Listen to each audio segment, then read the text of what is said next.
Hi everybody, this is Group 50 and we are going to do a presentation on gene, genomes, and a relative study.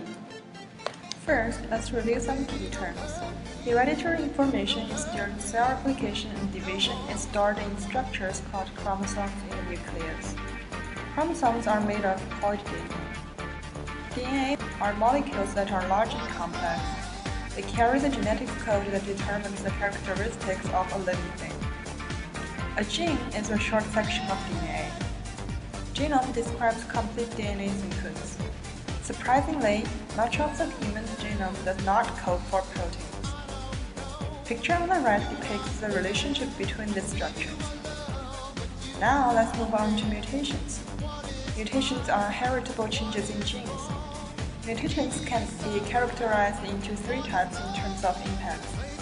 They can be either beneficial, neutral, or deleterious. One of the factors that cause mutations are called transposable elements. They are segments of DNA that are able to be inserted into new locations or transposing the genome. Therefore, these elements along the genome that does not code for proteins decreases the stability and efficiency of the chromosome. Would the removal of these unessential parts lead to a functional chromosome? Let's look at the study which was published by the Science magazine online on March 27th. This international team of scientists led by Jasper, whose photo is shown on the left, successfully synthesized a functional chromosome and answered yes to this question. In this study, they synthesized the first functional chromosome in yeast, which is called SIN3, using computer-aided design. How did they manage to finish this task? Now let's look at the whole process. Although the whole process sounds very complicated for people who are not very familiar with biology, we can simplify it by breaking down into three parts. First, before scrambling technique, researchers first need to assess SIN3 health conditions, compare with natural yeast-3 from a single cell to cell populations with their growth vitality. At 19 different environmental conditions of yeast propagation, including changes in temperature, acidity, and hydrogen peroxide, scientists are able to find a rate to maintain the same conditions.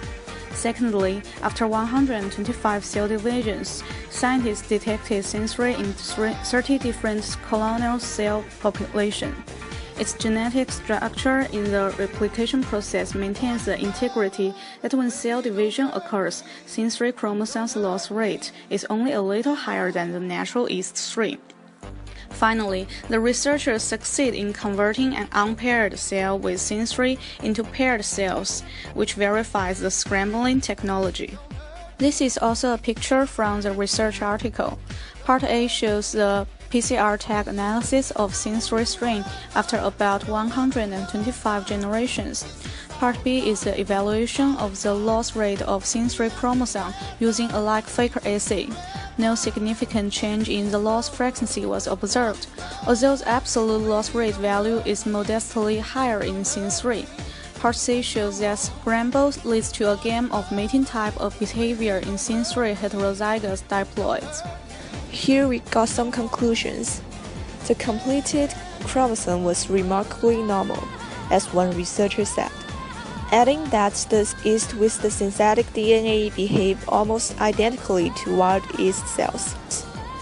Using a technique known as scrambling, the scientists can shuffle the yeast genes like a deck of cards. The researchers could make millions and millions of different decks of genetic cards, which could give yeast totally new properties. This is a good example of how genetic content could vary the characteristic of organism. For example, researchers could make synthetic strain of yeast to produce rare medicines such as the malarial drug artemisinin or vaccines like the hepatitis B vaccine. Synthetic yeast could also churn out more efficient biofuels such as alcohol, butanol, or biodiesel.